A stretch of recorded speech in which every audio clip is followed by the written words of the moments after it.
How to change YouTube profile picture on mobile. Hello everyone, welcome to this channel.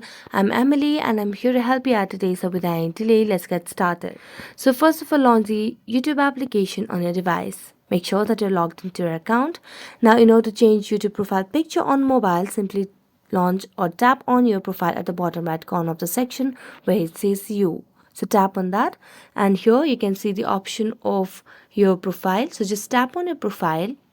And as you do that, you can see there's a pencil icon beside manage videos option. So just tap on it and here you'll be able to see your channel settings. So just tap on the camera icon over here at the top and then you can select any of the images that is available. So I'm going to select on this one over here and then just edit or make crop, rotate, whatever you want to do, and then just tap on the option of save as profile picture. So tap on it.